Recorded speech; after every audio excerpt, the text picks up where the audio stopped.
ఈ రోజుకి కరెక్ట్గా వారం రోజులు ఉందండి. నెక్స్ట్ సాటర్డే మనం అందరం కలవబోతున్నాం. సబ్స్క్రైబర్ మీట్ నేను అరేంజ్ చేశాను, ఆల్రెడీ ఛానల్లో చెప్పేశాను.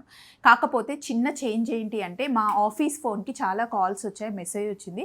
స్వప్న 11 అంటే చాలా లేట్ అయిపోతుంది, next Saturday last working day ఉంది, పిల్లలు మధ్యాహ్నం 1 2 లోపల ఇంటికి వచ్చేస్తారు కాబట్టి కాస్త పొద్దునే మీటింగ్ స్టార్ట్ చేస్తే బాగుంటుంది, అందరం కలుస్తాం, మేము వస్తామని చెప్పేసి.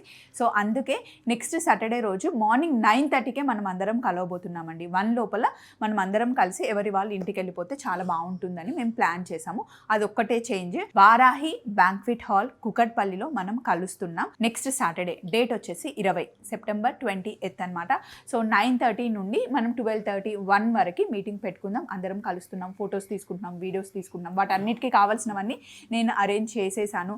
మీకోసం చిన్న గిఫ్ట్ కూడా ఒకటి ప్లాన్ చేస్తున్నాను, అందరూ హ్యాపీగా ఫీల్ అయ్యేలాగా అండ్ ఎప్పుడు మమ్మల్ని గుర్తుపెట్టుకునేలాగా. వస్తున్నారు కదా నెక్స్ట్ సాటర్డే. మళ్ళీ ఇంకొక 2-3 షార్ట్లు పెడతాను, గుర్తు చేస్తూ ఉంటాను. కొంచెం పనులుంటే పక్కన పెట్టండి, కలుసుకుందాం. మీ అందరి కోసమే ఇంత కష్టపడి అరేంజ్ చేస్తున్నాను కాబట్టి వస్తారని నేను అనుకుంటున్నాను. Thank you so much. Kanakadhara channel నుండి, స్వప్న వైట్ల ఛానల్ నుండి అందరూ వస్తే బాగుంటుందని వెయిట్ చేస్తున్నాను. బాయ్.